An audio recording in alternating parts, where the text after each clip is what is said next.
They caught lightning in a bottle on that, though, and I'll age myself on this one, Andy. I mean, you had Goldmine and you had Salesforce in the 2000-ish year. Yeah. And Goldmine made some, in my opinion, in hindsight, you can be right. I mean, they were native on boxes, and Salesforce was in the cloud, and you could get it on your salespeople's devices. And it was just a better platform. It was just, like you say, easy to grab, and lightning in a bottle because it was right when CRMs really were changing the way companies were managing their sales process. Growing a business requires a holistic approach that extends beyond sales and marketing. This approach needs alignment among people, processes, and technologies. So if you're a business owner, operations, or finance leader looking to learn growth strategies from your peers and competitors, you're tuned into the right podcast. Welcome to the WBS Podcast, where scalable growth using business systems is our number one priority. Now, here is your host, Sam Gupta. Hey everyone, welcome back to another episode of the WBS Podcast. I'm Sam Gupta, your host and principal consultant at digital transformation consulting firm Elevate IQ. What's an ERP and what's not an ERP will always be the classic debate in the ERP community.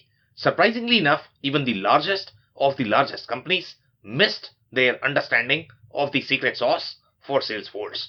They had always felt that CRM was just a module of ERP. And how much damage could a CRM company cause? Well, Salesforce is no longer just a threat. They have created a completely new category and expanded the market further than any ERP company would ever imagine. But what's next for them? Would they ever be able to replace the traditional ERP players in the departments other than CRM? Do they even want to or care to replace? If not, how are they going to grow? Can they keep creating a similar category as CRM? Well, Salesforce has been trying a lot of new things, including their expansion in the field service, e-commerce, and community category.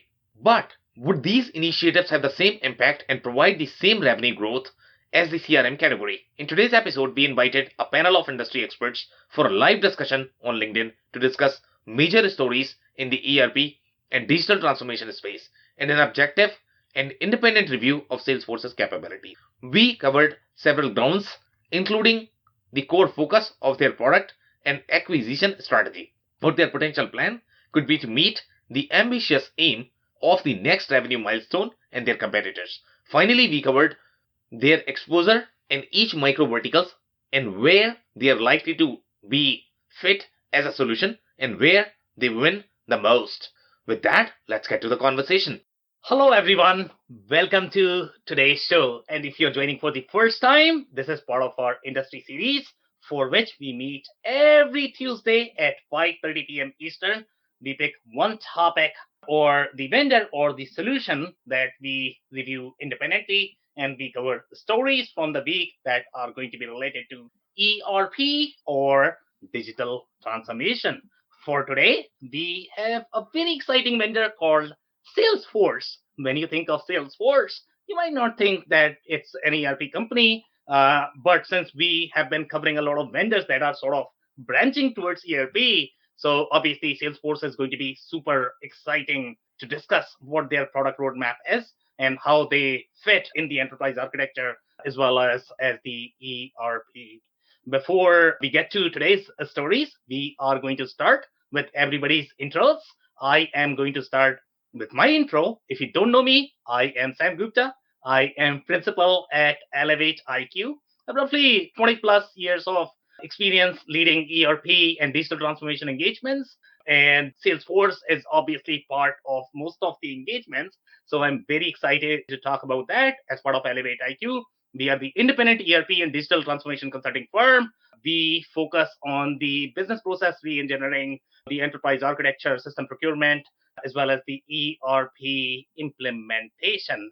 On that note, I am going to ask Phil to introduce himself. Hi, everybody. Hi, Sam. Phil Kerper, Managing Director of Ringling Business Solutions, coming to you from sunny Wisconsin. Ringling Business helps executive leadership teams align their digital investments with their core business plans to win. And I come to you after decades as CEO, president of mid-market companies, and a lot of implementations, particularly on ERPs and on Salesforce, particularly. So great to be here today, Sam. Okay, amazing. Thank you so much for being here, Phil. Andy, can I move to you next for your intro? Certainly, Sam. Thank you for inviting me. My name is Andy Pratico. I've been in ERP software for about 4 decades, and 2 decades I've been working with CRM systems. So I've got a fair amount of experience. I've worked all over North America, and of course, I specialize with manufacturing companies. But thank you very much for having me join today. Okay, amazing. Thank you so much for being here, Andy. And Sneha, you are joining after a long time. And if you are feeling that you have not been alive for 4 decades, we all are in the same boat. Don't worry about that. Andy is a veteran. Okay, Sneha, go next. Pardon me for aging myself. Hey everyone, thank you, Sam. Yes, been a long time, but I have been in the audience watching the series, super knowledgeable. Hi, my name is Neha Kumari. I am a supply chain leader and I've been doing operations and supply chain in manufacturing and home automation industries for 1 decade, for just over a decade now. So not too far off from it. I have been involved in ERP implementations and Salesforce. Is something that I have used as a user, not really implemented. So I'm super excited about learning more about what's up with Salesforce and what's new, and also sharing a little from my experiences. Thank you so much for having me. Okay, amazing. Thank you so much for being here, Sneha, again. And before we start with today's stories, if you are in the audience and joining for the first time, typically we are going to cover any of your comments and questions that you might have. So make sure you guys are going to be posting them in the comment section. Our panelists are going to be reviewing them, and we will try to cover them as much as possible. If we cannot get to them during the episode, then we'll make sure that our panelists are going to get back to you.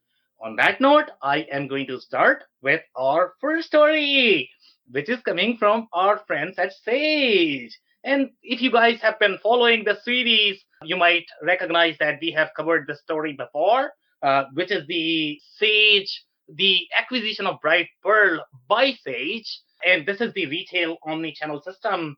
A lot of omni-channel systems are typically sold as the ERP, but obviously Bright Pearl was not really the ERP system. It's the omni-channel system, and that's why Sage ended up acquiring that so that it can work as the front-end system, on the Sage very strong accounting platform. It's part of the Sage Intacct portfolio. As you guys know, as we have covered during the Sage episode, that Sage Intacct wasn't as present in the manufacturing or the product-centric industries that is going to be your distribution retail. It typically wins in the other industries such as not-for-profit. It wins in the financial services. It wins, with companies that are going to have a lot of different entities, and they are going to have very strong financial mix. The inventory capabilities itself are not very strong, and that's why they sort of wanted to club it with the Bright Pearl's capabilities. So as part of this news, they have already completed this acquisition. When we covered this last time, one thing we were not sure, what Sage was going to do with the Bright Pearl.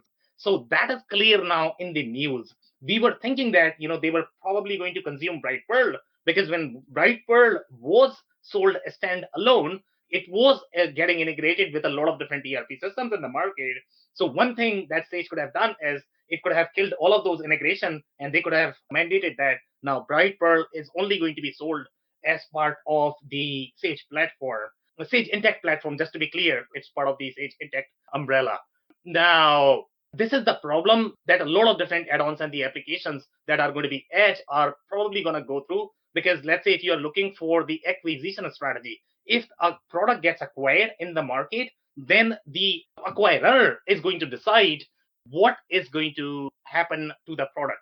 In this particular case, the customers that are going to be on the other ERP system and they might be using Bright Pearl kind of got lucky, because Sage did not really change the strategy that from this point forward, they might only be selling it on top of your Sage Intacct. That could change at any point of time, because now Sage owns it. So they have made it very clear that Sage plans to continue to offer Bright Pearl as a market solution, providing merchants with the choice of accounting modules or the accounting platform. It's very, very clear here. I don't have anything else that we need to cover that we have already covered.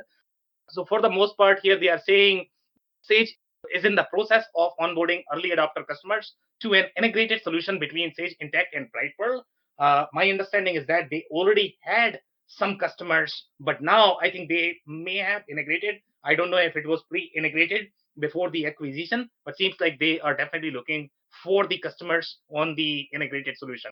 Yeah, that's pretty much it on the story. Do you guys have any comments, Phil, Andy, Sneha? I think that's a good choice, and I'm sure the Bright Pearl people are happy. The customers are happy. It'll be interesting to see what connectors and what advantage they make in order to have them get an advantage by putting those two together. Because certainly, background with Sage that I have is we always did look for an alternative or another party's platform for the e-commerce side of it. Yeah, so if you look at the native capabilities of Sage Intacct, I'm definitely not talking about the add-ons. It was never designed for the retail and distribution. And when the add-on is actually going to do a job of that core functionality that your retail and distribution are going to be, it's going to be a lot of fun. I'm glad that it's at least natively integrated. But as far as my understanding of the Brightpearl system was that it was more of the on-the-channel system, so that would be comparable to your e-commerce platforms. In case of e-commerce platforms, for example, let's say if you are going to build this capability on top of Shopify or Magento or BigCommerce, then obviously you need to build the capability. You are not going to get omni-channel capabilities out of the box. But in case of Brightpearl, you are going to get that. But as such, I mean, it's not supposed to be your ERP system. It's still a very front-facing, the omni-channel e-commerce centric solution. So yeah, it'll be interesting to see how the integration is going to work. Any other comments, guys? Okay. If not, then we have the next story, and it is coming from our friends at Aptean. And Aptean has a very, very, very interesting. And obviously, Aptean is trying to find its own, small places where they can sort of squeeze in, and they are trying to find the areas where they might be able to compete with the bigger vendors that are in the manufacturing space. For example, your obviously Infor is going to be in display, your ECI is going to be in display, Epicor is going to be in display. So the way Aptean is approaching this market, they are going for very small European markets, and those are very niche markets. You are not going to find, I don't know how many vendors you are really going to find in that market that is going to be slightly more global. You might have local ERPs that might be in countries like Austria. So they are following the strategy where they are trying to acquire the ERP systems from those countries and trying to bring under the portfolio as the sort of the company, the way ECI is approaching the market, the way your Infor has stopped doing that. Epicor is kind of approaching in the similar fashion, but they are not necessarily acquiring the ERP systems anymore. They are acquiring the edge apps that are helping them fill the holes in their portfolio. The only two companies that I am aware of at this point of time that are really acquiring the ERP companies to gain the market share is going to be ECI and it's going to be Aptean.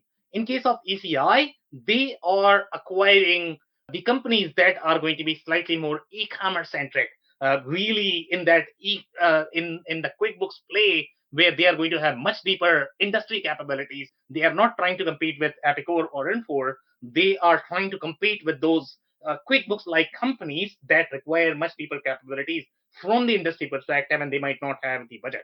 But Aptean has very different strategy overall from the corporate strategy perspective, and they are trying to acquire those smaller niches in the international market. So here they are saying that obviously here Jet ERP is the name of the company, a leading provider of enterprise resource planning ERP software in Austria. Okay, operating under the brand Data System Solutions made in Austria for more than half a century. Okay, so Jet ERP is a developer of ERP and ancillary solutions for more than 350 customers in the manufacturing and construction industry. So obviously the solution is designed for manufacturing and construction. So you are going to think that now that's probably going to be comparable to Epicor. Well, okay, if you actually go for Epicor or Infor, they might not have localization for countries like Austria. So you have very sophisticated package for manufacturing that is going to have localization for Austria. So it's going to be superior than something like if you go for SAP Business by Design or Microsoft Business Central, because those are the only countries that are probably going to have the global capabilities when you are Austria-based business. So it's a very unique place to be to go after these companies. So here they are saying its clients rely on companies' range of accounting, finance, and document management products to control costs. Now, these feature sets might appear very similar and duplicate, but as such, the reason why they acquired is because of that Austria market that they are trying to go after. Aptean has recently made a significant commitment to growth in the DACH region. I had no idea what that region is. This is the first time I came across that, but these are I think, Denmark, Austria, Czech, and Hungary, if I am getting this right. Region through its acquisitions of Majula, Agiles, Remesor, and Istomer and Jet ERP. So now we have 5 ERPs in the same region, which bring strong local focus and right product features. And obviously, the demand is increasing because it's a very developing market. That's my understanding of the market. If you guys have any comment, I can take those. But this is a very interesting acquisition for Aptean. So the next news that we have is coming from our friends at ECI. So as we know, we have just spoken about ECI. ECI is trying to develop the specific capabilities in those smaller markets. So in this particular case, they are trying to demonstrate some really cool feature in the Builders Society conference. And some of the features, are going to be really unique to these markets. So here we are talking about the Bolt and ITK integration. Bolt, a project management and scheduling software for trade contractors. Okay, so in the trade contractor space, if I remember correctly, I don't know if Deltek is going to be a fit in this market, but obviously Deltek is probably going to be a much bigger solution. Epicor likes to operate in this market, but they like to go after more of the electrical contractors. But again, ECI is going to have far smaller solution compared to your Epicor. So is eliminating the need to manually enter purchase order data by integrating with Mark Systems Internet Toolkit, ITK. I have no idea what that is, but seems like they are trying to automate the POs, which is probably a big deal for those smaller companies. And then we have the Lasso CRM, and Lasso was a super hit CRM when they were standalone, and then ECI ended up acquiring, and now they are trying to position themselves in the real estate market and the builders market. So here, the leading customer relationship management solution for new home sales, Lasso CRM has mobile app available on iOS and Android. Okay, so here they have some very unique feature, such as, let's say, if you have to search for registrants. Now, if you are going to utilize Salesforce for this, obviously it's not going to work unless you are using some sort of add-on. So these are very unique capabilities in this market. Updating ratings and follow-up processes, again, very unique in this market. Managing appointments, as well as creating activities, notes, and history that probably you can pull off using Salesforce, but the other things might be trickier. So obviously, Lasso is probably going to work by default for the trade contractor industry. Here, they are also doing the construction project management. Software Build Tools is offering a more flexible scheduling process for its user via a drag and drop interface. As we know, in the construction market, we have Sage. Sage 300 was the legacy solution. Now, Sage Intacct might be able to compete there because now they have the construction capabilities as well. Who else is there in the construction market that we have reviewed? Phil, I'm looking for some help here. Andy? Well, Timberline is always the most popular one out there. Yeah, right. We had some more that I am missing. I think Deltek is present in the construction. I was going to say Deltek. Yeah, I was going to say Deltek. Yeah. And this is the National Association of Home Builders, so particular to contractors and builders that are in the residential home space, architects, those types of people attend this show. So that's kind of who they're aiming at. Exactly. All right, so guys, if you don't have any other comments, I think we are done with today's story, and then we are going to start with today's topic, which is going to be Salesforce. Okay, so I am actually going to brief you guys on Salesforce, a little bit about their journey. Obviously, you guys know who Salesforce is as a company, but overall, from the corporate strategy perspective, I'll provide you some insight in terms of how their products are structured, what they are trying to do as a company. So one of the things that we have covered as part of our Workday session, which I find similar, companies in terms of the way these companies grew.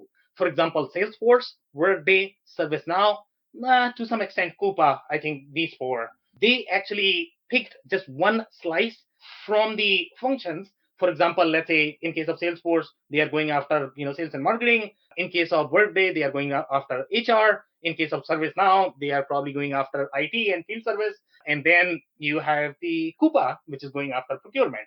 So they are trying to penetrate just because they cannot really compete with the big boys in the ERP space. So they really try to innovate in that space, and they are trying to figure out, okay, what else can I do? Because right now, if you look at these companies, they really rule this particular function. For example, Salesforce is really leader in CRM. There's no question about that. Workday is really leader in the HR. So let's say if you are building the best of breed architecture, obviously you are going to go for all of these applications that are going to be really best with their capabilities for the specific function, and then probably you are going to utilize one of the ERPs as the backend. But obviously, if you look at the journey of these companies, they all are trying to penetrate into the other areas so that they can obviously. One of the things that was very unique to Salesforce's journey was the way they really redefined the CRM category, to be honest. Okay. If you actually go 5 to 10 years back, nobody was really afraid of Salesforce. But now, the way they have expanded in the CRM category, that's a new market. None of the ERP players, especially the bigger ones, if you talk about SAP, Oracle, they never understood that CRM could be this big a player. And obviously, right now, if you look at the size of the Salesforce, I don't think any of the companies that we have reviewed, for example, Workday or ServiceNow, can come close to how strong Salesforce is at this point of time. In fact, I mean, that has probably become as big as your SAP or Oracle. In fact, one of the shocking finding that you might find is Salesforce does not consider SAP or Oracle as its competitor. For Salesforce, it's always going to be Microsoft. Okay, that's who they consider as their competitor. Again, if you look at SAP is going to consider Salesforce as their competitor. Salesforce never considers SAP as their competitor. They can consider Microsoft as their first. And the only reason why that is because Microsoft has the number 2 position in the CRM space. Nobody else, for example, Oracle, SAP, they don't really have that authority in the CRM space. They have authority in the ERP space, but as far as the scope of the CRM goes, even Microsoft may not have as large market share in the ERP. They are always the CRM first company from their ERP exposure perspective. Now, with cloud, Microsoft F&O, and Business Central, things might be changing a bit. Microsoft is winning a lot overall in the ERP play as well. But overall, the way Microsoft portfolio positioning was, the reps were instructed to lead with CRM first. And they still do that, I guess. And that's the reason why Salesforce considers Microsoft as their first competitor. They don't consider SAP or Oracle as their competitor, even though they are going to be either equally big or probably bigger in terms of their focus. We are going to be reviewing some of their acquisitions, the way they are approaching the market and why they are acquiring those companies. One of the key differentiator between Salesforce and Workday's strategy is going to be Workday, as we had noticed, that it was a very enterprise play, meaning they don't like to compete in the mid market. They don't like to target mid. In case of Salesforce, it's a different strategy. Okay, they like to target pretty much every single company out there. They want to lead with the CRM. In fact, if you actually look at their first offering, that's a completely separate product than their enterprise product. Even though the look and feel and the user experience might be similar, but the baby product that they have is not the same as the main product. If you have to migrate from your baby product to the main product, that's going to be a migration from product 1 to product 2, even though the user experience is going to be similar. Now, in terms of their target strategy, they like to target direct, even though they have a channel. Their comp model is very different as well. It's very similar to NetSuite, the way NetSuite likes to approach the market. Phil, Andy, what else do we cover as part of the briefing? Well, you're mentioning Oracle and SAP, and Salesforce doesn't consider them as competitors. I don't think Oracle or SAP have standalone CRM offerings, do they? So, depending upon how you want to define the CRM, SAP definitely has, Oracle has it as well. They just don't, they are not leader in that. They don't like to lead from the CRM perspective, but SAP definitely has, in fact, it's probably going to be similar to Salesforce, they might be slightly deeper in some capabilities to be with I'm their not sure, quadric. Andy, Sam, I'm not sure, to Andy's point, I'm not sure you can buy that standalone though. I think CRM. that Oh just as yeah, a you CRM. can definitely do that. Okay, that's I'm helpful. positive. Thank you. Yeah, I'm Thank you. positive. Yeah. I was going to say the power that I've seen in Salesforce is they dominated, like you say, the CRM space, but then when you look at their Service Cloud and their Marketing Cloud that you can put next to that, it really has created an amazing custom front end customer journey platform to build a business on, and I think a lot of their success is because they're so strong in the outreach to the customer as well as the customer coming back from a service standpoint that goes against their CRM platform. It's really, really outstanding in that spot. Yeah, so once we actually review the flights and once we go over their journey where they are winning, to be honest, then you will come to know that they are in a very different space from the ERP perspective, even though they might be present in most of the enterprise accounts because they like to create the best of breed architecture. But from the mid market perspective, I don't know how present they are or how successful they are in the companies where you are going to have one of the leaders. So we'll see, where they are winning and which are the target market for them. We are going to review all of that. Do you guys have any other comments? Okay, so here a couple of observations overall from the Salesforce perspective. There's no question that they are number one CRM platform. Obviously they are the leader, and they really have everything that any company would need from the CRM capability. But again, with any software, the fit is going to be important. Salesforce is not designed for every single industry. Just because Salesforce is number one, it does not mean that it is going to work in every single situation, but it's pretty good, overall. So now they have also become number one in the analytics, and that is because of their Tableau acquisition. And Tableau was already, number one, and that's the reason why they have acquired. Because the way Salesforce is trying to operate as a company is they are trying to create that customer data platform play in the CRM space, which is very, very, very strong. And even the most of the ERP deals, if you participate in any of them, they are typically driven by either customer experience, marketing, sales, and that's why Salesforce is going to have sort of the edge in leading that conversation. ERP is always the afterthought. It's always going to be that CRM play that companies are trying to improve, and that's why Salesforce is so successful, because they could really connect with the sales and marketing that most ERP companies still struggle to date. So they have played really smart. They have acquired Tableau and they are trying to create that customer 360, which was always the goal. But now they have the Tableau platform and the customer data platform. Most of the other companies are going to have the customer data platform as well, by the way. It's not that only Salesforce has, SAP has, Oracle has, Microsoft has, everybody has, but Salesforce has Tableau, obviously, that was very well penetrated in the market, so they can combine these two offerings. The other smart thing that Salesforce did is they were sort of trying to cover the ERP play, and they wanted to acquire the integration, which is the MuleSoft, one of the most successful iPaaS out there.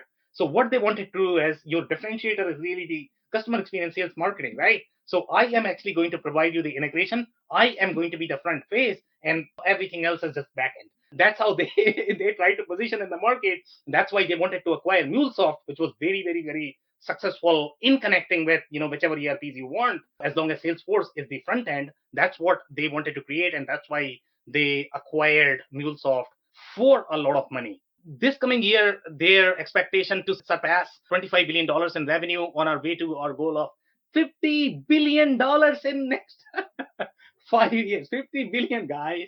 It's a big deal. Okay. If you compare this with SAP's revenue, obviously, it's very comparable. I think SAP, I don't recall the exact number, but now it's fairly similar. And by the way, Salesforce has been in the market since 1999. So it's a phenomenal growth. That's all you can say about Salesforce's journey. Here they are saying we use Sales Cloud to engage with our customers from anywhere, having millions of conversations to ensure we remain relevant to their success. We use Marketing Cloud. By the way, a lot of ERP companies, they think of CRM as the, just get the order and let me process it. That's not how CRM plays. CRM is far bigger. You have the whole pre-sales process. Okay, that's typically extremely bloated that you have to manage in a lot of industries. When you have to do those, territory management, the sales compensation management, when you have to do quoting, that whole piece could be very, very, very complex.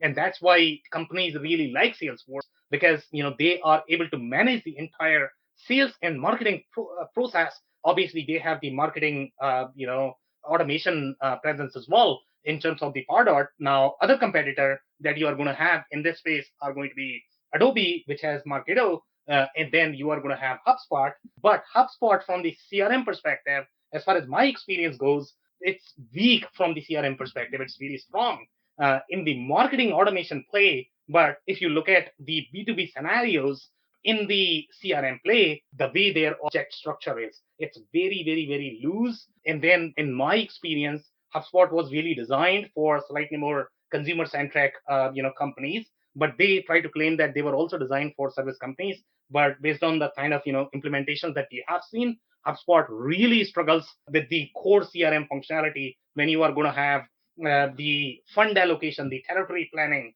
You need to do a lot of development on top of HubSpot to be able to get those features. You are going to get this out of the box in case of Salesforce. And that's why the companies that are going to be sophisticated in their sales department, they really appreciate the CRM functionality of sales. Most of the sales leaders that I know of, they absolutely love Salesforce. Okay, so there is one announcement that we noticed in case of Workday as well. So Salesforce is trying to create a new platform called Hyperforce, which is more of the newer announcement.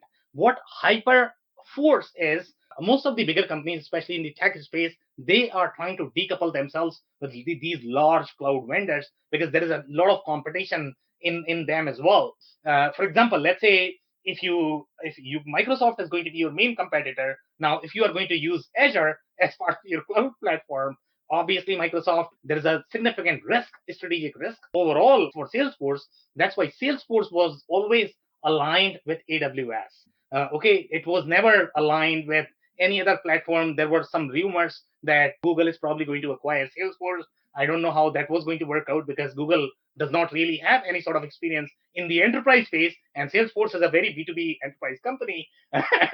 But that could be one strategic alignment that you probably could go to Google Cloud. So I think what Salesforce has decided, and I don't know if this is a move to move more into the infrastructure play, that's a possibility because the kind of deep pockets that Salesforce, there is a possibility that they might move in the infrastructure play the way AWS is or your Microsoft is. So here they are trying to create Hyperforce. I don't know what they are going to do with Hyperforce, but right now one thing is clear that they are either trying to create this vendor agnostic architecture from the cloud perspective so that they can have a little bit more control as opposed to be completely relying on AWS, or they might be building their own data center and might be decoupling themselves from AWS just because they are so big. Now, here they are saying with Service Cloud, we managed our own caseload. Obviously, they are very strong in the field service. This is the area that they have expanded based on some of the recent acquisitions that they have done, such as Click Software.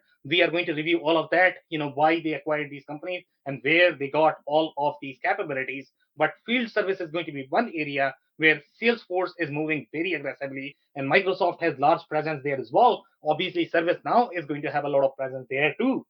So Salesforce is sort of trying to move in that space. The other area that they are trying to move into is going to be a lot of things related to employee experience. So I don't know what is going to be the next move, whether they are going to develop their own HCM capabilities or they are going to be acquiring Workday. That's a possibility. I think we discussed last time as well. There is a clear alignment that Workday and Salesforce could come together, and that's going to be a powerful combination. We'll see how that conversation goes. But right now, they are definitely doing a lot of things from the employee experience and the community experience perspective as well.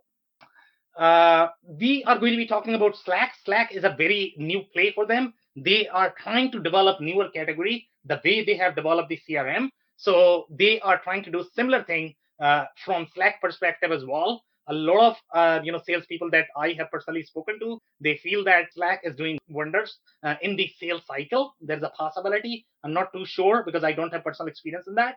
But obviously, they paid a lot of money to Slack, and how they are going to get revenue from this channel is we are going to see that right now. It's not clear how they are going to be monetizing the Slack acquisition. One of the backstory that you guys might not be familiar with.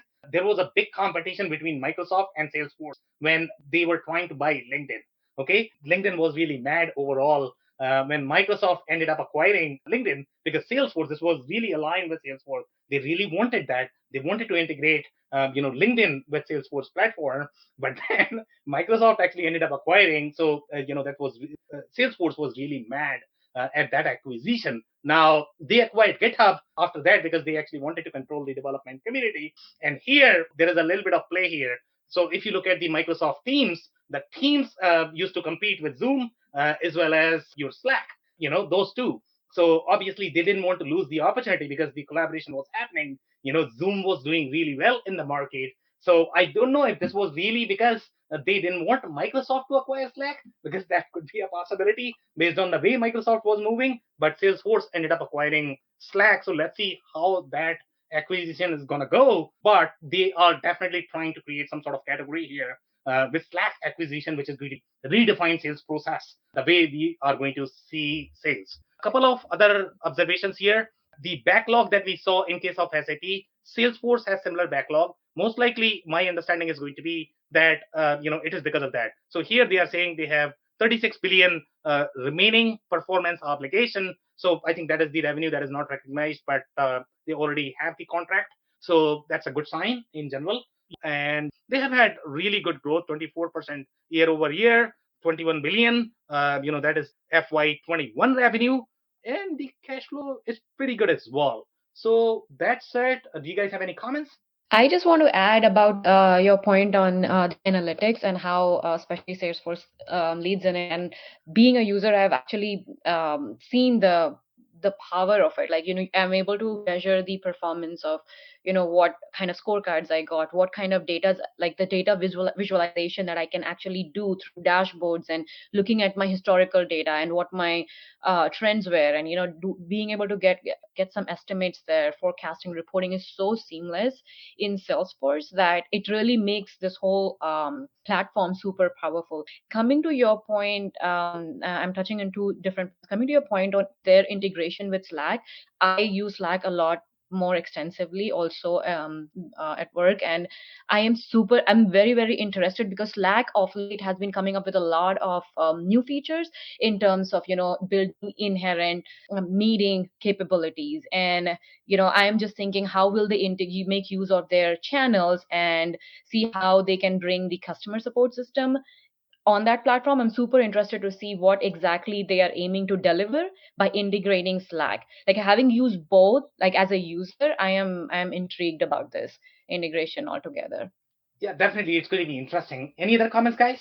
Okay, so I'm actually going to move to the next slide, and here we have the financials available from Salesforce. So here they are saying Salesforce is a global leader in the customer relationship management, and they are very clear in that. And this is exactly what we saw in case of Workday as well. They were crystal clear that they were ruling the category called HCM and the HR. So Salesforce has been very clear that they are a CRM play. They are not an ERP play. A lot of people might think that they are an ERP company. Salesforce never defines itself as the ERP company, even though they might have a lot of tech add-ons that might act as the ERP. But Salesforce is not necessarily an ERP company just yet. They might be developing the capabilities, or they might be acquiring companies to get the ERP capabilities. But as of today, they are the leading player in the CRM space. That brings companies and their customers together. With our Customer 360 platform, we deliver a single source of truth connecting customer data across systems, apps, devices to help companies sell, service, market, and conduct commerce. Okay, these 4 keywords: sell,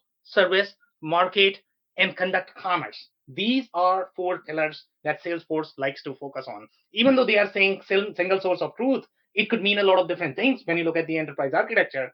But for them, single source of truth is going to be more from that customer 360 perspective. A lot of companies are going to claim that they have the customer 360, but when you do that across the apps, across these channels, it becomes really, really hard to create that customer 360. And Salesforce object model is very rich in doing that. And this is where my problem with HubSpot is.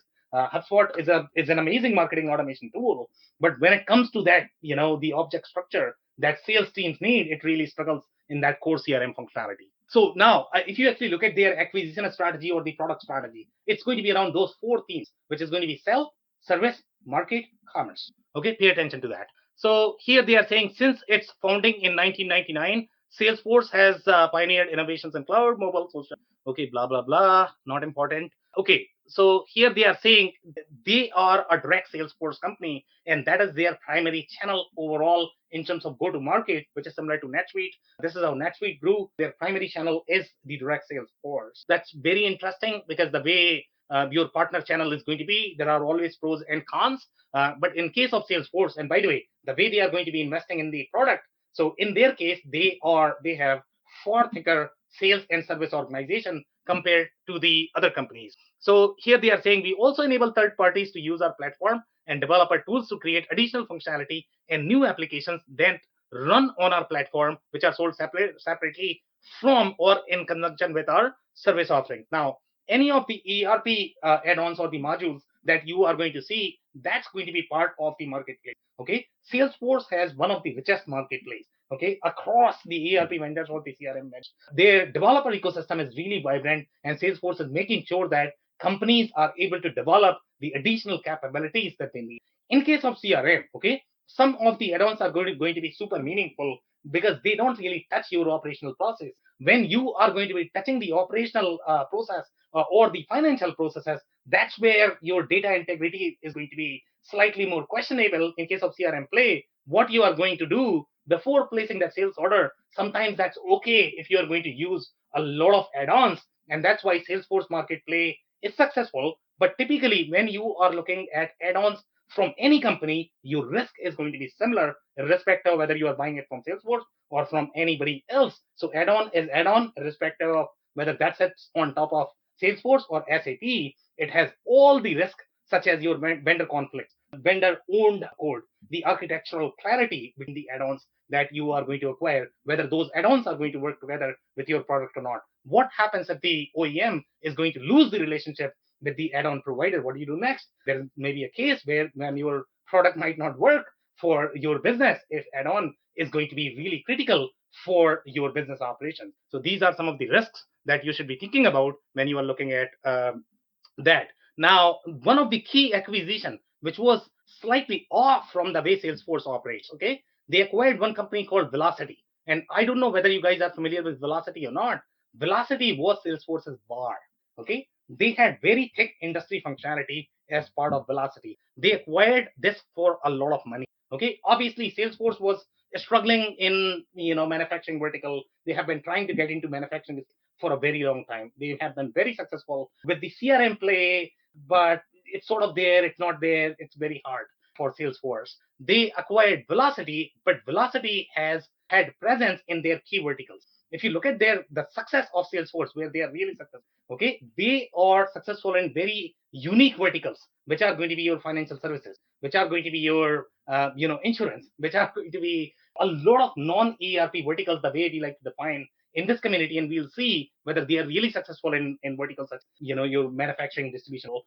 We are going to see all of that. Obviously, Salesforce Commerce is very successful. That's why they have a lot of presence in the retail space. But overall, when you look at the core manufacturing, distribution, the product centric, ERP centric industries, Salesforce struggles there. They only are present because of their strong CRM. They are not there because of anything else. Most likely, companies are going to be utilizing a lot of different add-ons on top of Salesforce, for example, Financial Force, Goodstock.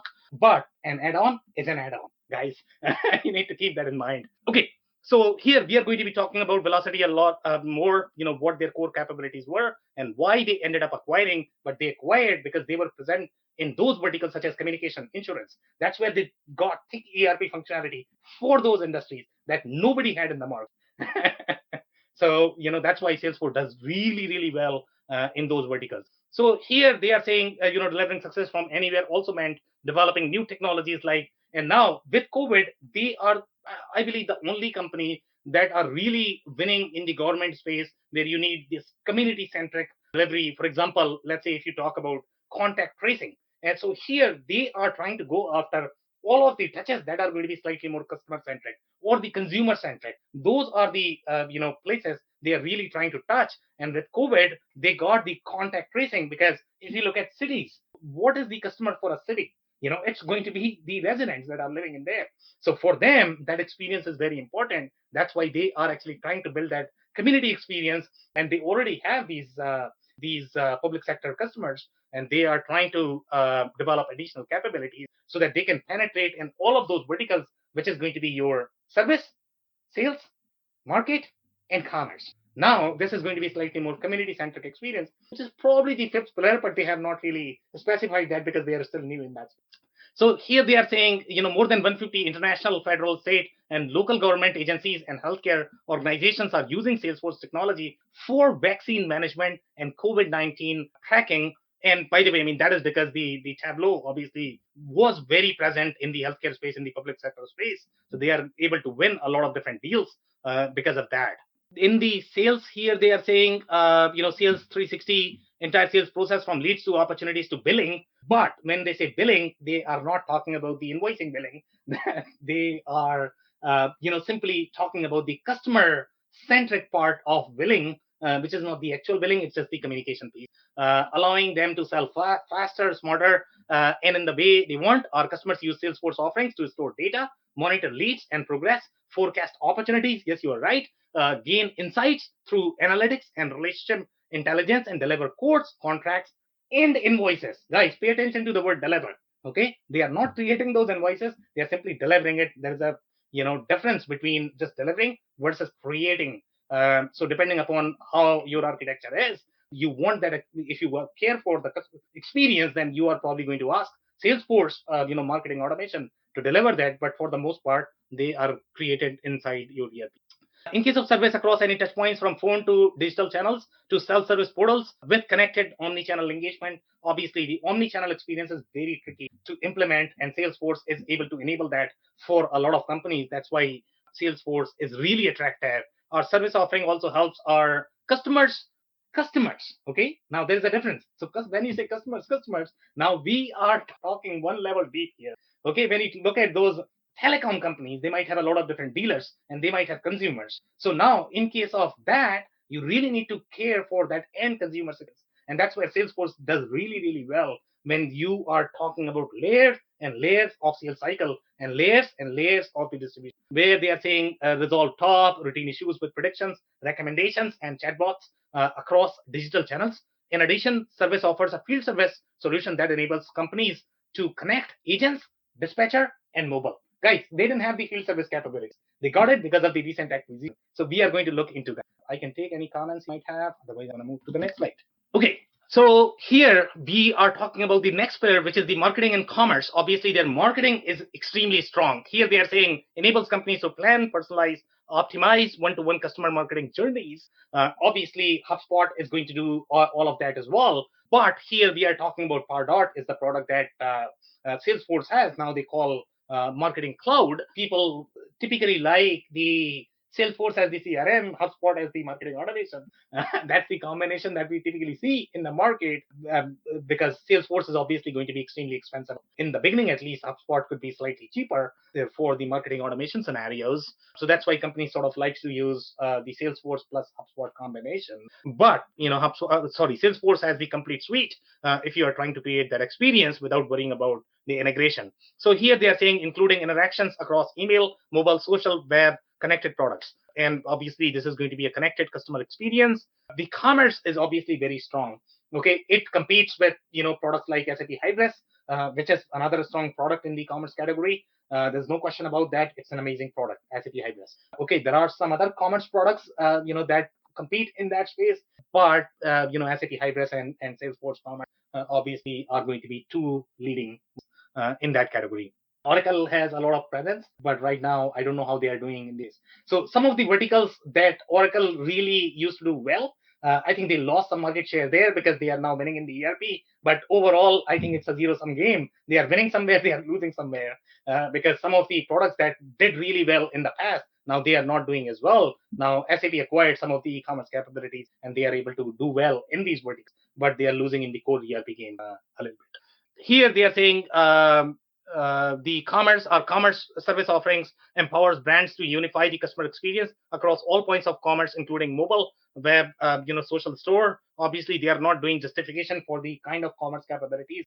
that you are going to see inside Salesforce Commerce. It's really rich. If you are trying to create that commerce experience, if you are a very strong retail company, Salesforce Commerce is a very strong product. Experience or experience service offerings, formerly community. Now, community is a very tricky play. Microsoft has a lot of presence there. I don't know how successful that is in the community play, but this is where I think Salesforce is trying to utilize Slack to create that experience. Okay, they are going to be utilizing the Slack channels for each of their customers, and now you can see how much collaboration they are going to get from the community experience perspective. So that's a very strong play to enable that experience, and that's why they must have acquired Slack. So here they are saying experience enables companies to create and manage the trusted branded digital destinations for customers, partners, and employees. Again, when you look at the overall distribution channel, it gets really sort of layered when you look at a lot of players that are going to be involved in the sales process. I don't have any other observations here. The integration is really enabled by MuleSoft. Yeah, so here they are saying our service offerings are suited to meet the needs of our customers in certain industries, such as for financial services, healthcare, and life sciences, and education and nonprofit. Okay, you are not going to see any of the manufacturing, retail, or distribution because that's not their target market. Their target market really is the financial services, healthcare, life sciences, education, and not-for-profit. That's where they do really well because they don't require the core ERP overall from the capabilities perspective. Okay, if you guys have any comments, I can take those. Otherwise, I can move to the next slide. So here, obviously, their goal, they have highlighted one of the goal for the growth strategy is going to be how can I expand my relationship with the existing. And obviously, that is going to be, okay, how can I get more piece of the pie, which would mean that, okay, I'm already present in my sales and marketing department. What else can I do to move further or make the product bigger?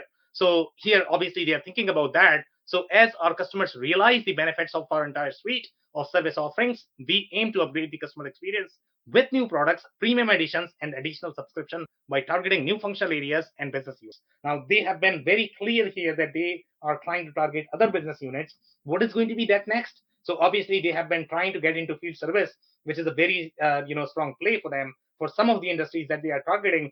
For in some industries, for example, communication, insurance, in that they have far deeper functionality to get to the other business units, but it's going to be really hard for them to compete with likes of SAP and for Epicor if they are trying to compete more in the manufacturing verticals.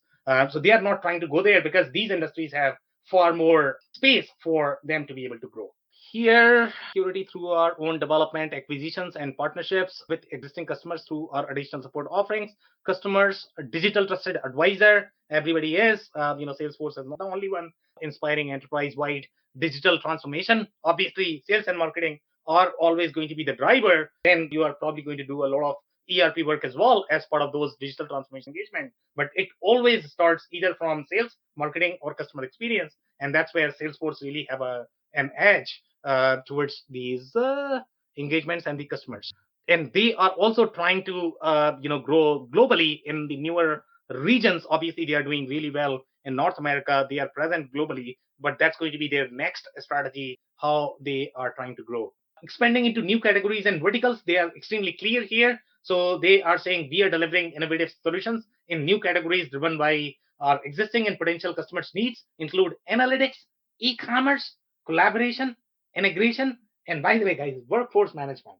Okay, so this is where they have really clarified that they are probably doing a little bit more in the workforce management. So I don't know if they are going to develop the HCM capabilities as part of the suite, or they might be eyeing towards Workday acquisition, but they are definitely thinking either the field service or the workforce management. That's probably going to be the next thing that they will be doing. Expect to continue type of category expansion in the future. For example, in fiscal 2021, we introduced Work.com in response to COVID-19 pandemic.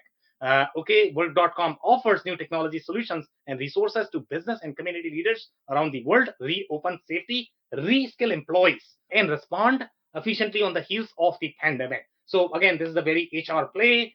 We didn't see these capabilities in case of Workday, so they are trying to tap into a newer market. And I don't know whether they are going to be developing far deeper HCM capabilities, or they might end up acquiring one of the HCM players in the market. But that seems to be the next thing that they are trying to do. Again, these are the same industries that they have called out. So it is financial services, healthcare, life sciences, education, and not-for-profit. Those 5. If you have any comments, I can take those or move to the next slide.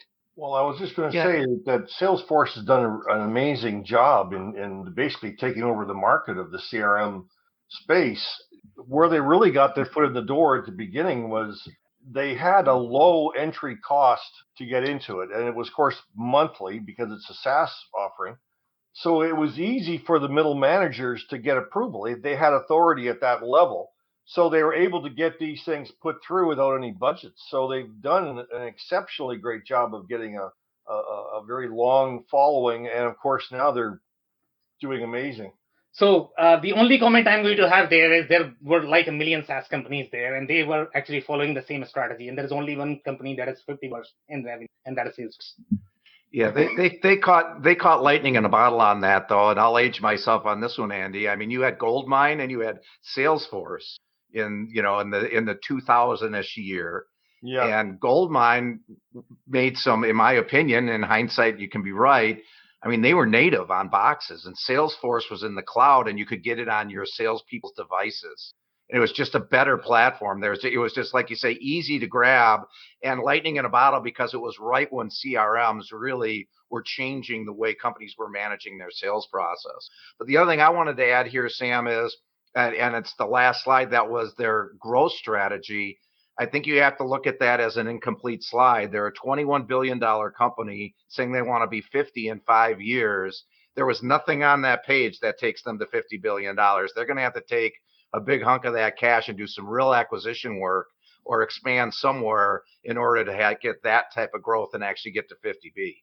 So they have been really, really selective in terms of the kind of ecosystems that they want to go after. So I don't know. And they are the only company, I guess, that have acquired such massive companies. I think these are very, very, very risky acquisition if you think from the business perspective. So Phil, I don't know if this is going to be Workday, man. I mean, that's a possibility, I'm telling you. But it's got, my point is aligned with that, whether it's Workday or not. It's got to be something big for them to accomplish. Even with the growth they're getting, they just grew 24% and they're at $21 billion, and they want to be at 50 in 5 years. That's a huge goal.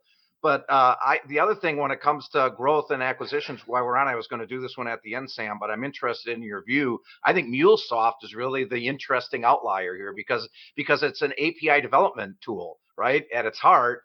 And so that's not just integrating with Salesforce. I saw Salesforce with a lot of advantage that they had a lot of off-the-shelf integration tools for all the bigger known ERP systems. So that's just an interesting to me. It almost makes me wonder if they're actually going to go out there and really scoop up a couple actual ERP companies. So in my mind, I don't think MuleSoft is the outlier. MuleSoft was a very smart acquisition, to be honest. Okay, every ERP company that you are going to have, they are going to have some sort of iPaaS as part of their SAP call it a CPI, cloud platform integration. Your Oracle is going to have, Oracle obviously has presence there. Dell had Dell Boomi.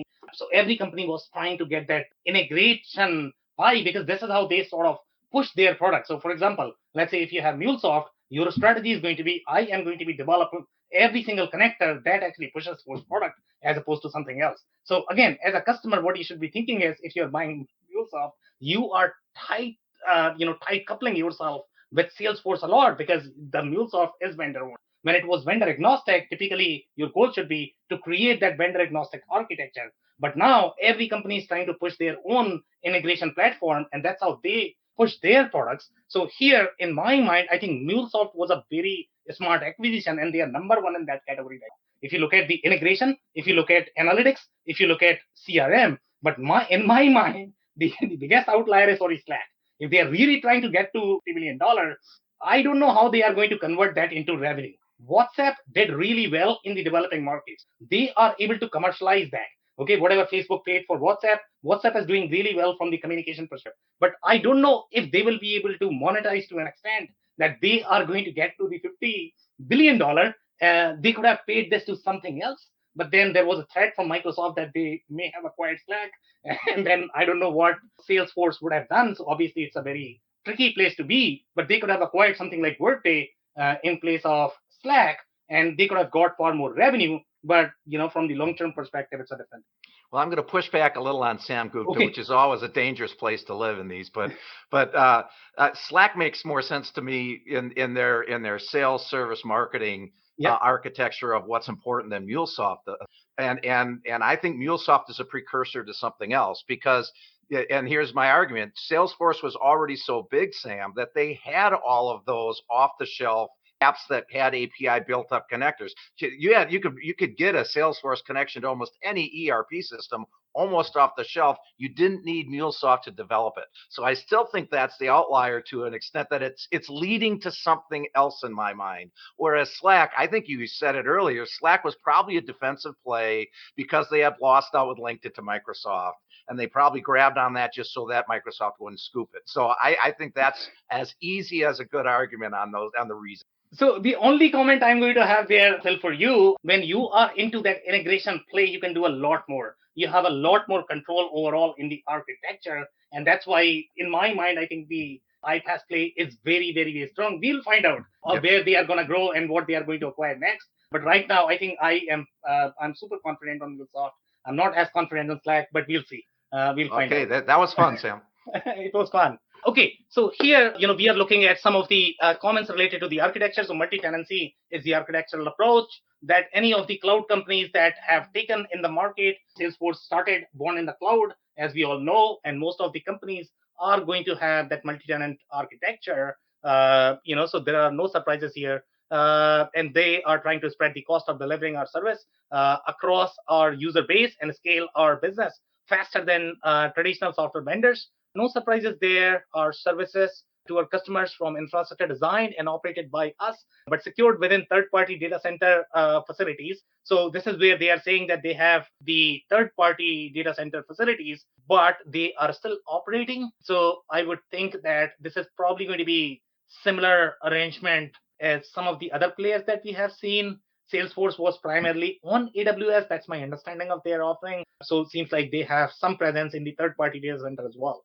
So here they are saying we also provide our services via cloud computing platform partners who offer infrastructure as a service, including servers, storage, databases, and networking. In December 2022, we announced Hyperforce. And guys, this is the strategic move. So I don't know where this is going to go, but this is very, very, very interesting. Hyperforce, a reimagination of our platform architecture built to securely and reliably deliver the Customer 360 platform on major public clouds. So basically what they are trying to do, in my mind, is they are trying to develop that vendor agnostic architecture so that they can decouple themselves with AWS.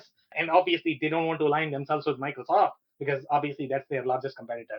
We sell to businesses of all sizes in almost every industry worldwide.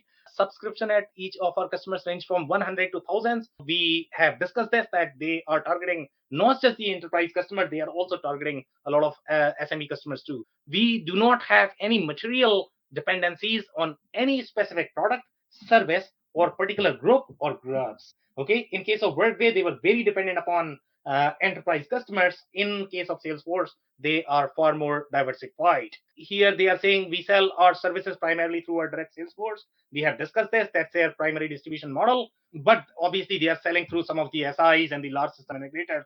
But that's not their primary bread and butter. We focus our marketing activities on the cities and countries with the largest market opportunity. That's how they are thinking. They are not like Appian, where they are going after the smallest.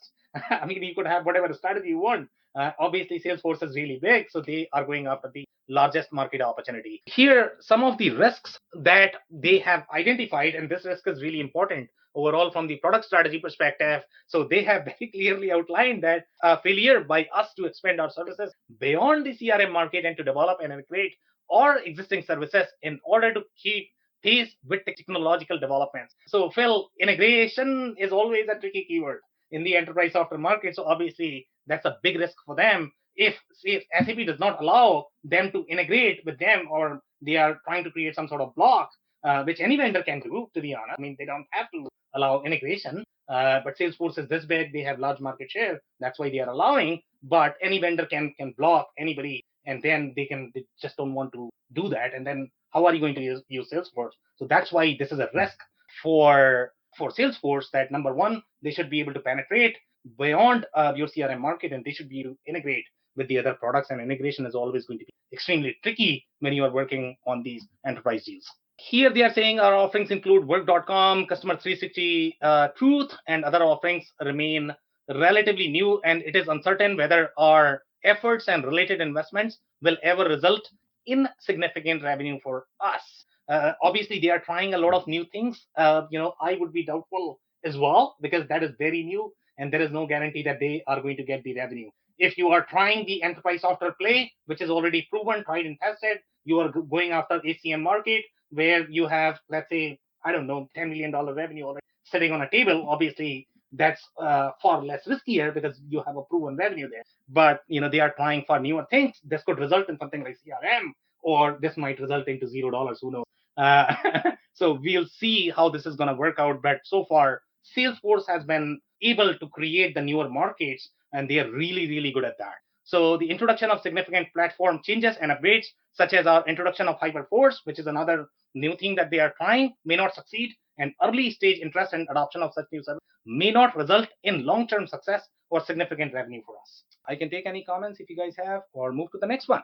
Okay, so obviously they rely a lot on the third-party marketplace, and the sales and marketing play. The third-party marketplace is very, very, very, very significant. You are always looking at the newer things, such as integration with these phone technology. When you get a call, then you want to have that lead in front of your screen. Now, when you talk about these integration, number one, these integrations are slightly easier, more from the technical perspective.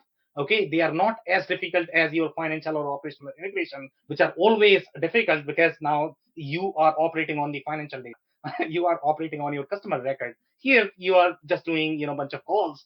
If you are not as accurate with your analytics, that's going to be okay. So that's why in the sales and marketing world, your integration are going to be far more successful as the marketplace, and that's why the Salesforce marketplace is really successful compared to the other ERP marketplaces that we have. So here they are saying, if third-party developers and providers do not constitute to embrace our technology delivery model and the enterprise cloud computing services, or if our customer seek warranties, guys, now this is the add-on risk that we always have. Okay, so Salesforce is not liable for if you don't get results because of Salesforce plus that add-on. Okay, Salesforce is not going to be liable for that. Okay, if Salesforce does not work just because you are buying Salesforce plus add-on, Salesforce is not liable for that. This is you as a customer who is bearing that risk. So you need to figure out, okay, do I really want to go for Salesforce? In case of ERP play, that could be far riskier because, if your core component, that is actually going to drive your business operations and the financials. If that doesn't work, then, I don't know what you're doing,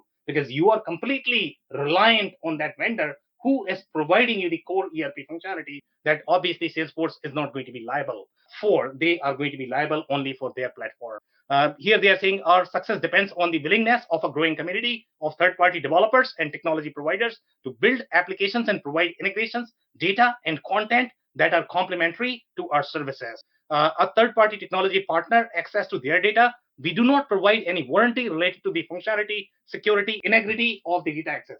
By the way, they are also talking about the data integrity. Now, if you don't have that in case of your financial world, you are at a very high risk. In case of CRM, nobody cares if you are going to lose a bunch of leads. That's still not the customer. You don't have their credit card. So what? But in case of your operational and financial world, it's going to be very different. So here, the despite contract provisions to protect us, customers may look to us to support and provide warranties for the third-party applications, integrations, data, and content, even though not developed or sold by us, which may expose us to potential claims, liabilities, and obligations, all of which could harm our reputation. So they are not worried about the claims because obviously the customer is never going to win because Salesforce is not liable. But reputation, that's the PR play. So Salesforce still have to suffer because of that. I wonder here, Sam, if their whole integration of Slack will make sense here, where they actually bring all these third-party add-ons, their own sales agents and companies all together at one place. Because many times, if we have add-ons from different companies, we don't get the best customer support that we would like. And so ultimately, we are talking Salesforce, but it's not, right? Salesforce, as they are stating, they are not liable for those add-on, the companies that provide add-ons. makes life simpler, most customized for the customers. So I'm thinking maybe Slack could be one of their way where they bring all of this and maybe improve the customer support experience. So the only comment I'm going to have is there is a difference between your technical integration versus operational integration. When one of the functions of the operational integration is going to be hijacked by a tool, that's a much different risk than your technical integration. In the scenario that you are describing, it's still not as severe. You can, have fancy apps, let customers collaborate. As long as they are not placing order on Slack, you are probably going to be okay. Agreed.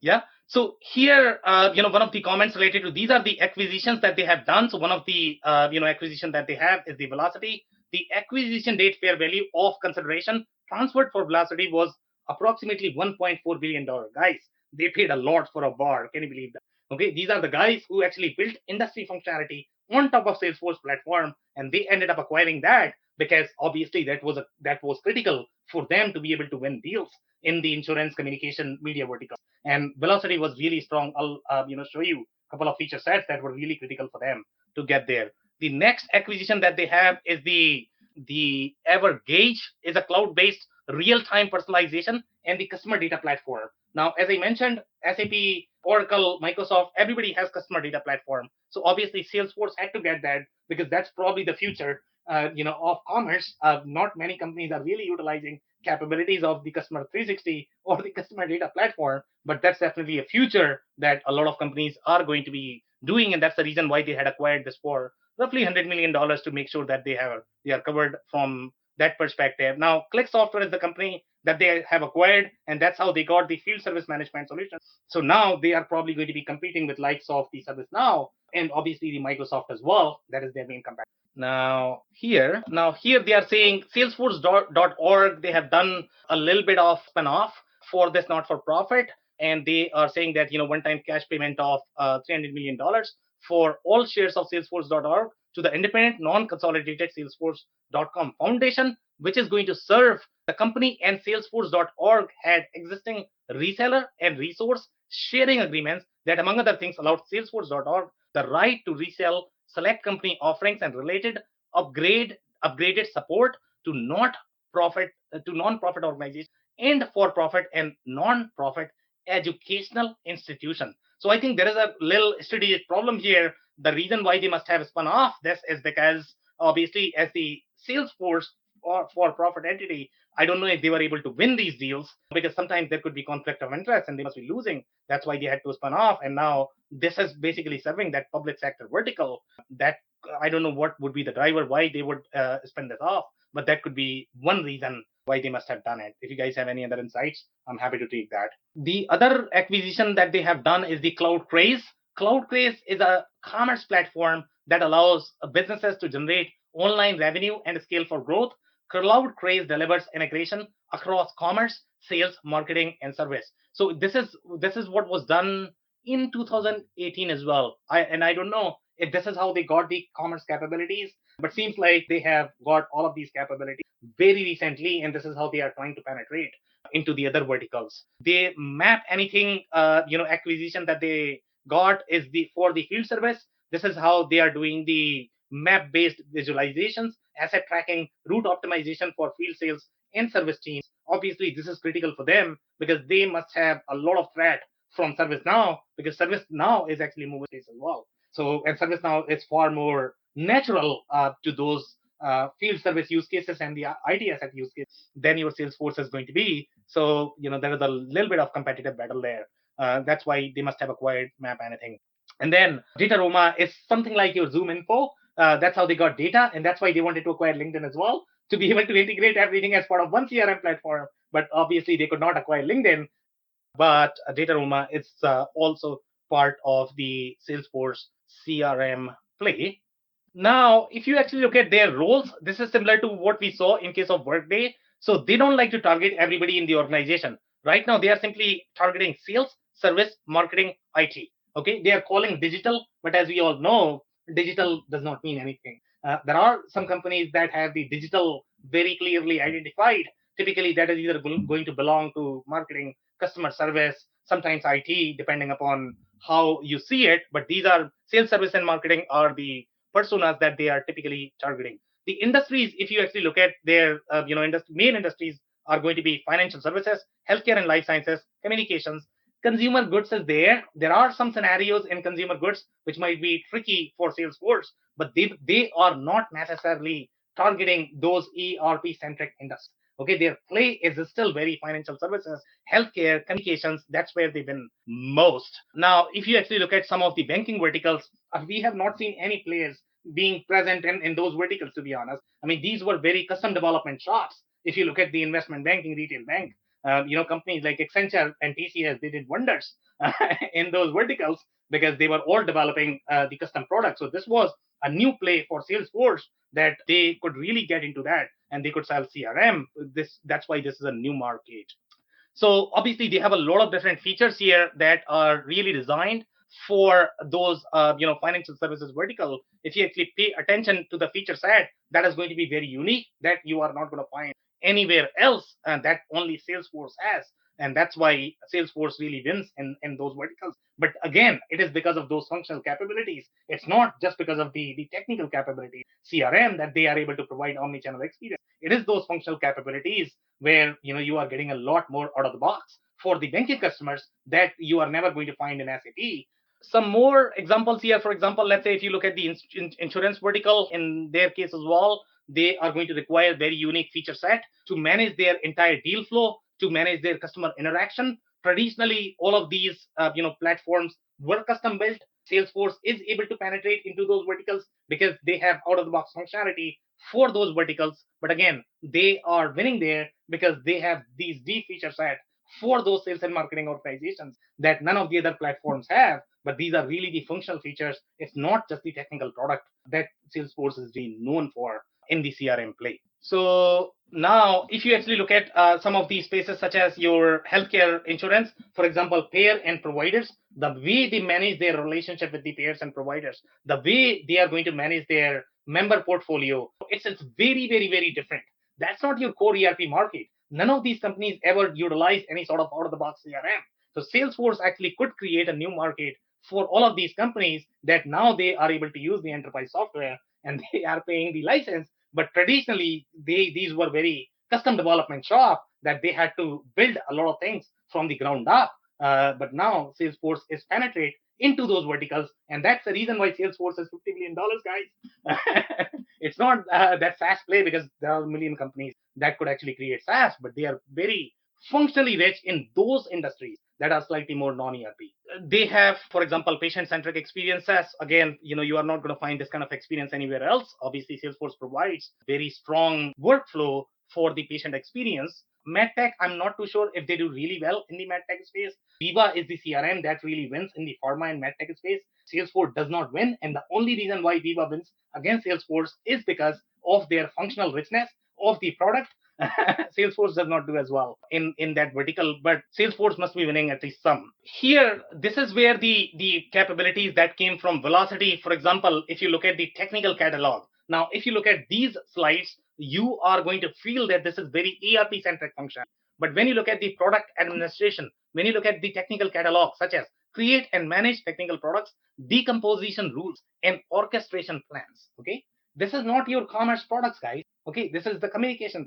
They have very different life cycle, the way these products behave, and that's why Salesforce does really well in those spaces. I'm pretty sure they got these capabilities from the Velocity acquisition because they built on top of the Salesforce platform. But again, the only reason why Salesforce is winning in those spaces is because of these functional capabilities that I don't know if any other platforms can provide natively unless they are using some sort of add-ons provided by the vendors. Now, here, if you look at the communication, now communication are going to be companies such as your telecom. There, you are going to have enterprise product catalog, simplified product management, and order fulfillment with a unified catalog. Catalog management is a big deal, guys.